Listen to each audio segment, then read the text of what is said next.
Assalamualaikum warahmatullahi wabarakatuh. Mungkinkah dulu benar-benar ada manusia raksasa? Ketinggian manusia raksasa bisa mencapai 3 meter lebih.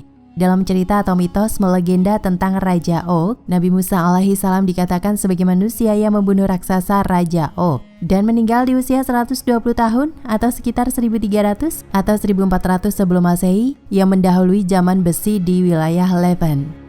Benarkah Raja Og merupakan manusia raksasa yang hidup pada zaman Nabi Musa alaihissalam? Atau ini hanya mitos belaka? Berikut pemaparannya.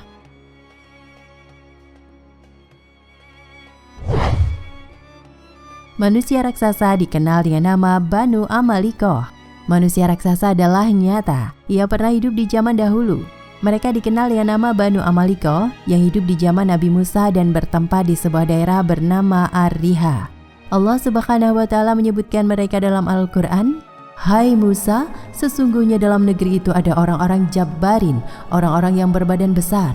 Sesungguhnya kami sekali-kali tidak akan memasukinya sebelum mereka keluar daripadanya. Jika mereka keluar daripadanya, pasti kami akan memasukinya." Quran Surat Al-Maidah ayat 22. Sebagaimana dinyatakan oleh Allah Subhanahu wa Ta'ala dalam Al-Quran, bahwa Dia pernah menciptakan manusia dalam ukuran besar yang disebut sebagai orang Jabarin.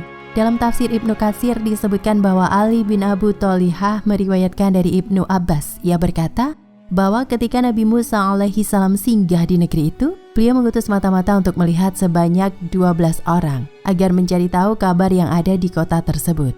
Lalu mereka bertemu dengan seorang Jabarin dan mereka dimasukkan ke keranjangnya dan membawa mereka ke kota. Lalu orang besar itu memanggil kaumnya agar berkumpul dan mereka berkata, "Siapakah kalian?"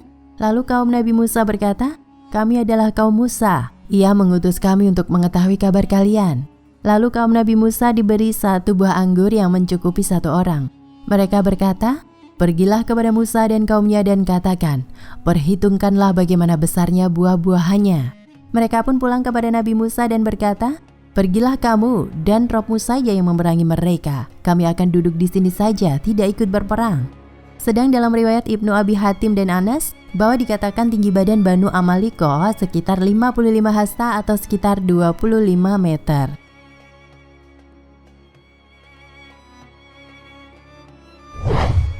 Nabi Musa membunuh Banu Amalikoh, bukan Raja Og. Dalil-dalil yang menjelaskan adanya manusia raksasa yaitu Banu Amalikoh berarti telah menjelaskan mengenai mitos yang mengatakan Nabi Musa telah membunuh Raja Og. Bahwa sebenarnya yang dibunuh Nabi Musa adalah Banu Amalikoh dan bukan Raja Og. Adapun kisah Raja Og disangsikan oleh para ulama karena keabsahan periwayatannya dianggap sebagai riwayat yang gharib atau aneh. Ingatkah Anda bahwa beberapa tahun lalu kita sempat dihebohkan tentang penemuan fosil manusia raksasa? Dikatakan bahwa para aktivis eksplorasi gas wilayah selatan Gurun Pasir Arab telah menemukan tengkorak manusia berukuran raksasa. Ini sungguh mengejutkan.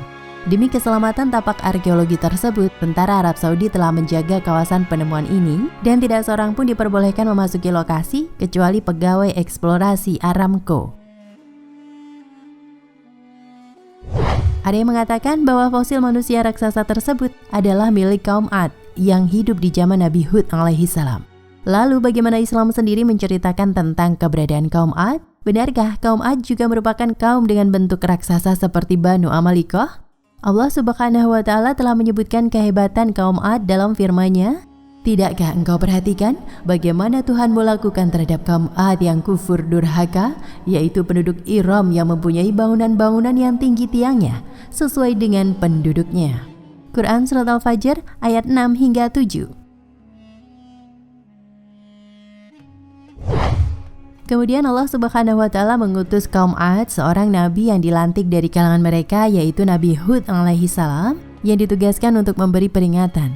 Malangnya, kaum Ad menolak dan mendustakan Nabi Hud alaihissalam. Allah Subhanahu wa Ta'ala berfirman, "Siapakah yang lebih kuat di antara kami dan mengapa mereka bersikap demikian? Tidaklah mereka memperhatikan bahwa Allah yang menciptakan mereka lebih besar kekuatannya daripada mereka. Dan jika mereka sengaja mengingkari tanda-tanda kekuatan kami, sedang mereka tidak mengetahui." Quran Surat Al-Fussilat ayat 15.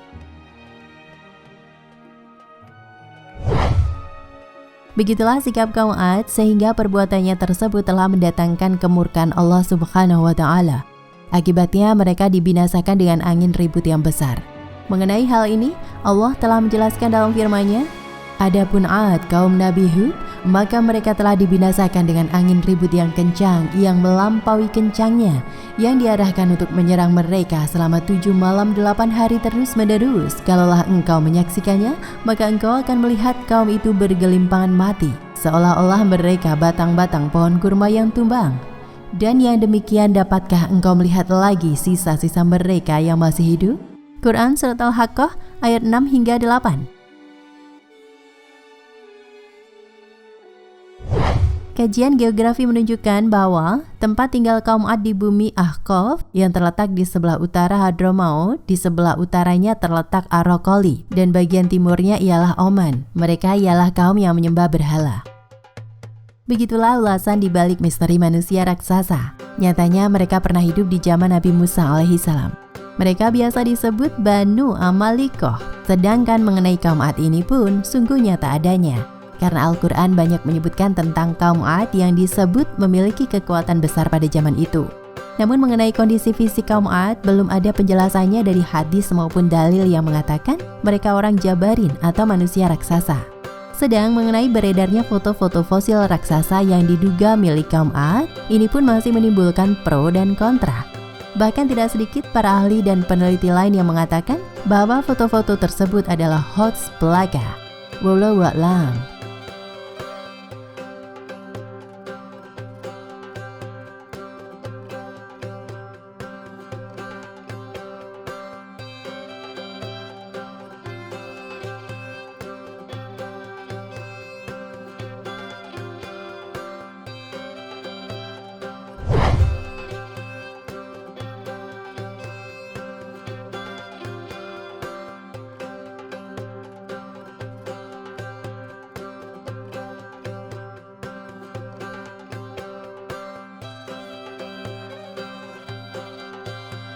Banyak fenomena alam yang menarik di dunia yang disebutkan di Al-Quran.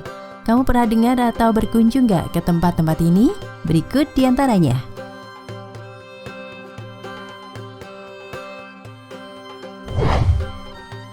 1. Api di dasar laut. Dan laut yang di dalam tanahnya ada api. Quran Surat At-Tur ayat 6. Fenomena alam yang disebutkan dalam Al-Quran ditemukan oleh seorang ahli geologi asal Rusia, Anatol Zbagovich dan Yuri Bogdanov, seorang ilmuwan asal Amerika Serikat, menemukan fenomena api di dasar laut. Saat mereka sedang meneliti kerak bumi dan patahannya di dasar laut lepas pantai Miami, peneliti ini menemukan lava cair yang mengalir disertai abu vulkanik yang suhunya mencapai 231 derajat Celcius.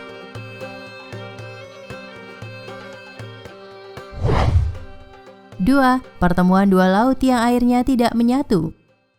Fenomena ini bisa kamu temukan dengan pertemuan air laut dari Samudra Atlantik dan dari Laut Mediterania. Sains menyebutkan hal ini terjadi karena perbedaan karakteristik dilihat dari suhu air, kadar garam, dan kerapatannya. Ini terjadi di Selat Gibraltar yang menghubungkan Laut Mediterania dan Samudra Atlantik. Fenomena bertemunya dua lautan ini telah dijelaskan Al-Quran 14 abad silam dalam surat Ar-Rahman ayat 19 hingga 20. Dijelaskan bahwa ada dua laut yang saling bertemu namun diantaranya memiliki batasan. Dia membiarkan dua laut mengalir yang keduanya kemudian bertemu. Antara keduanya ada pembatas yang tidak dilampaui masing-masing. Quran Surat Ar-Rahman ayat 19 hingga 20.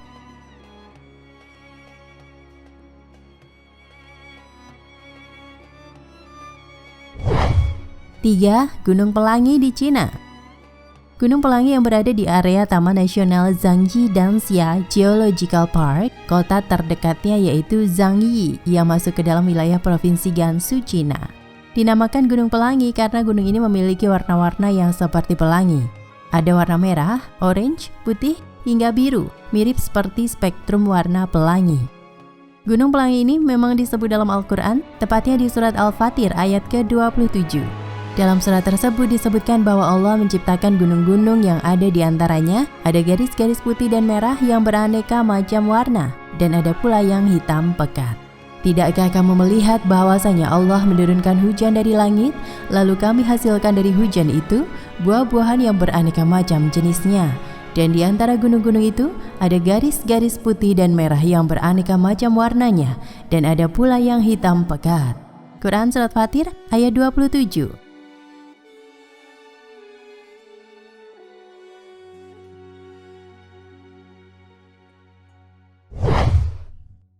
4.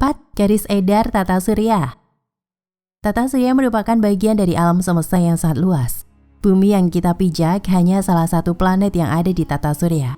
Selain matahari, semua planet dan satelit dari sistem gravitasi matahari bergerak sesuai garis edar yang telah ditetapkan. Hal ini dijelaskan di dalam Al-Quran Surat Al-Anbiya ayat 33. Dan dialah yang telah menciptakan malam dan siang, matahari dan bulan, masing-masing dari keduanya itu beredar di dalam garis edarnya. Quran Surat Al-Anbiya ayat 33.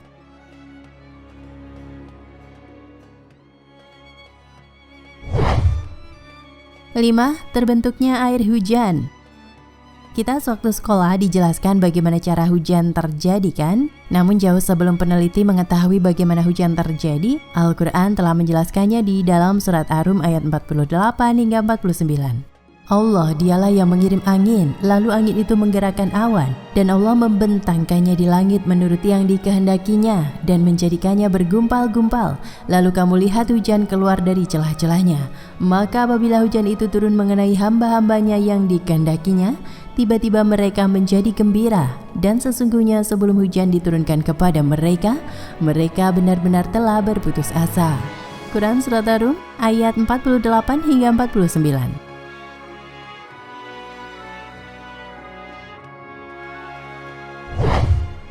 6. Ledakan raksasa Big Bang. Dan apakah orang-orang kafir tidak mengetahui bahwasanya langit dan bumi itu dahulu adalah suatu yang padu, kemudian kami pisahkan keduanya, dan dari air kami jadikan segala sesuatu yang hidup, maka mengapakah mereka tidak juga beriman? Quran Surat Al-Anbiya ayat 30. Ayat di atas berhubungan dengan peristiwa terbentuknya alam semesta.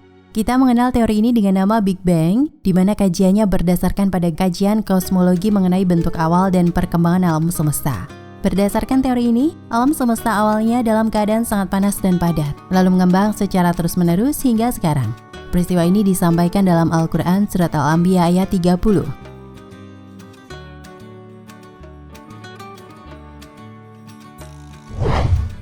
7. Sidik jari manusia.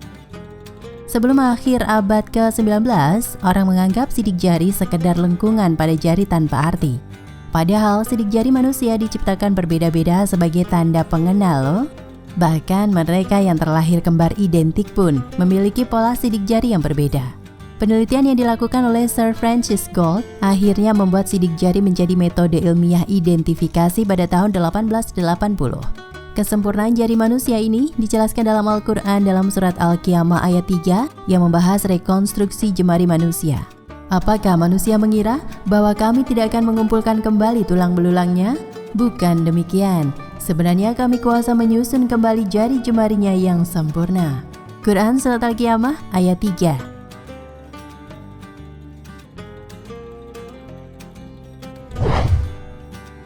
8. Sungai di dasar laut. Fenomena sungai di bawah laut ini ditemukan ilmuwan asal Prancis, Jacques-Yves Cousteau, saat menelusuri bawah laut di Cenote Angelita, Meksiko. Dia menemukan air tawar di antara air laut yang asin. Kemudian dia menyelam lebih dalam lagi dan menemukan sungai yang ada di dasar laut. Sungai ini juga ditumbuhi daun-daunan dan pepohonan.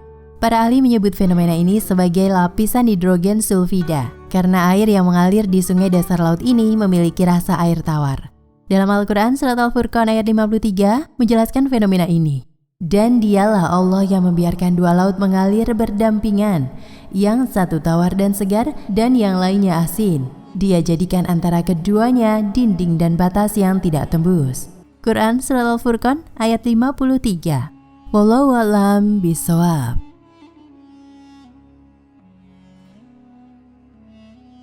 Nah pemirsa Ensiklopedia Al-Fatih, sampai di sini perjumpaan kita kali ini. Semoga menginspirasi.